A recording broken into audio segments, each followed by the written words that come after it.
I'm Marie-Claire. And I'm John, and this is our film of the incredible journey along the Golden Triangle of India. With Discovery Adventures.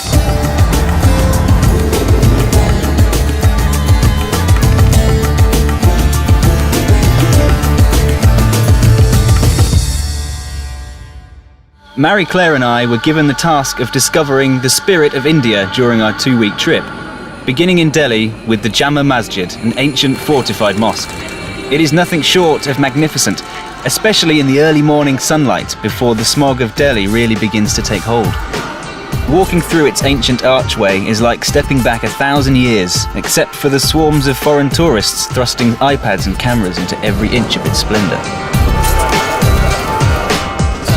Leaving the tranquility of the mosque behind us, we return to the manic streets of Delhi on a white-knuckle tour of the city.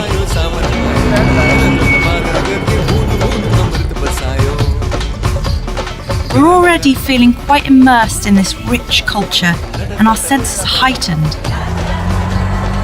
No visit to Delhi would be complete without paying our respects to the father of India, Mahatma Gandhi, at the eternal flame of the Raj Ghat.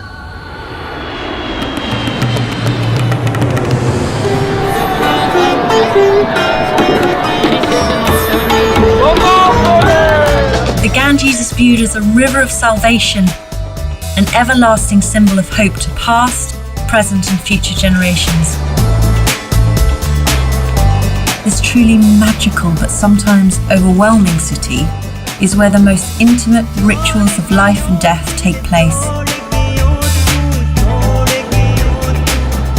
We're really witnessing the energy of these rituals of bathing and burial.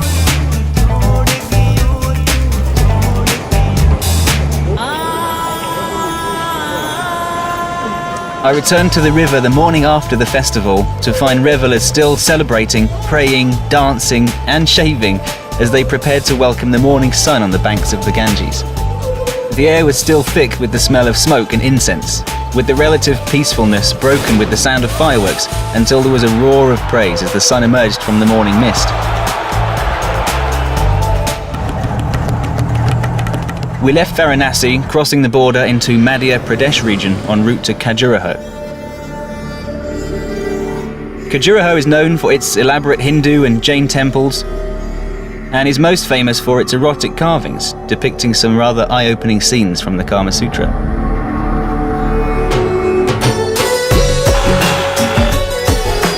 The journey to Agra gave us our first taste of an Indian train station. The trains are enormous and packed to the rafters, but are an essential and unmissable way to travel across the country. We stopped off in Alipura to meet some of the locals before we boarded another sleeper train en route to our most impressive destination.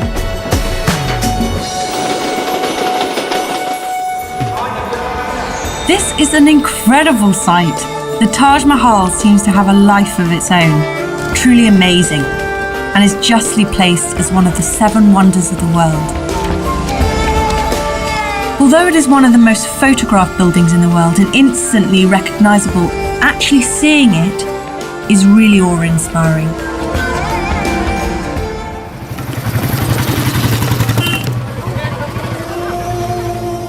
Agra Fort, sometimes called the Red Fort, is another of Agra's World Heritage Sites. The forbidding exterior of this fort conceals an inner paradise. The faces here tell 1,000 stories. This is definitely a highlight of my trip.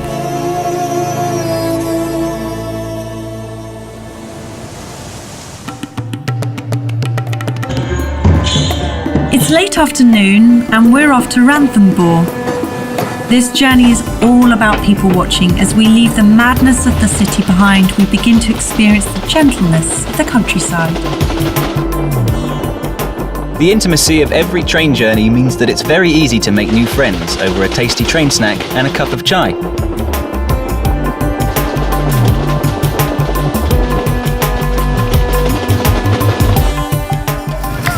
After a bumpy nighttime drive, we were met warmly at our hotel by a local group of musicians and puppeteers who danced late into the night. The next day, we were out early in Ranthambore National Park in search of the elusive Indian tigers. We were assured that only yesterday they were spotted on this very path. We waited, and waited, and waited, until our patience was eventually rewarded by the sight of a tiger dressed as a stag.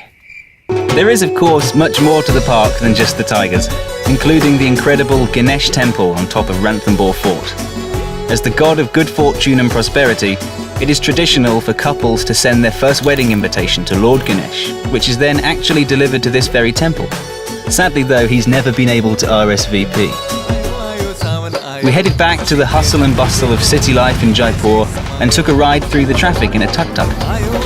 The city offers everything from fresh street food to colourful textiles, handmade jewellery and a vibrant mix of ancient Indian cultures and modern, more westernised luxuries.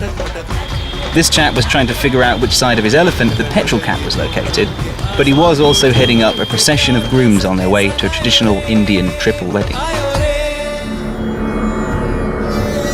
Another early morning was rewarded by an unforgettable trip to the Amber Fort. The fort is so huge that it can only be appreciated by taking a tour on the back of a painted elephant. Sadly, I couldn't do this because I got lost inside its maze-like tunnels and had to be rescued by one of the locals. The guidebooks describe Jaipur City Palace as a feast for the eyes.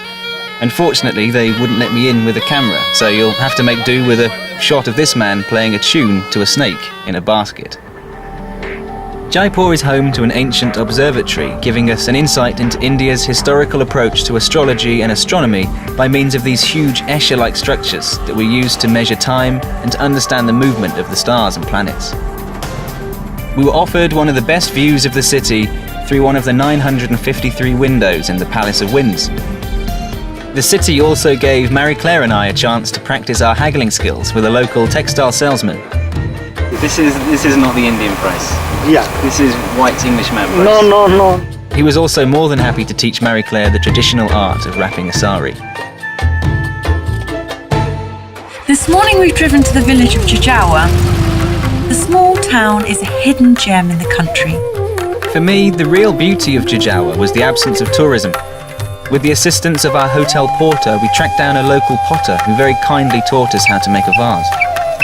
But this was not a tourist attraction, it was his livelihood, so I decided not to waste any more of his clay and let Marie-Claire have a go.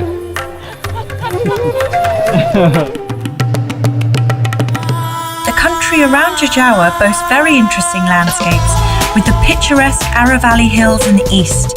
The camel-herding Rabbaris are an ethnic group only to be found around Jijawa. We were headed to the station to catch the famous Jijawa train safari.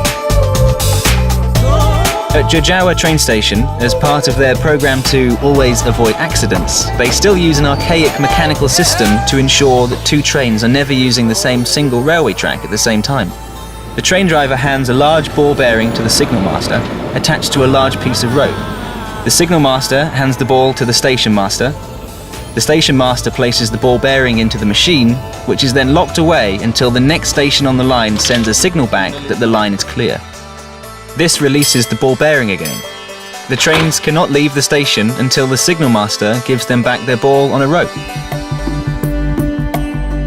We're on the train travelling to the highest station in the Ara Vallis. The engine slowly pulls the train through the most beautiful forests and hills. With the prospect of another Indian safari, I was worried that we'd be sitting quietly again waiting for another infamous tiger. But we were actually escorted most of the way by a troop of monkeys hungry for passengers' food and attention. We continue on to Udaipur, famous for its lakes and Raj-era palaces. Rajasthan's most romantic city is known as the Venice of the East and holds stage as one of India's truly seductive cities. We're now visiting City Palace, which stands on the east bank of Lake Piccola. These balconies provide fantastic panoramic views. The Jajish Temple is a large Hindu temple in the middle of Udaipur. This temple is a great example of Indian architecture and art. Some of the people here are unforgettable. It was almost impossible for us to spend a few days in Udaipur without recognising its great pride in being chosen as a location for the Bond film Octopussy. At 7 p.m, almost every bar and restaurant in Udaipur pulls down a white projector screen and plays the entire film. Every night. But after a ride home with Suleiman in a tuk-tuk, it was us feeling a little shaken, not stirred. And so, our journey came full circle back to Delhi. What a journey we've been on, from the bustle of Delhi to the serenity and calm of the Taj Mahal. It's been an incredible trip, full of memories to treasure forever.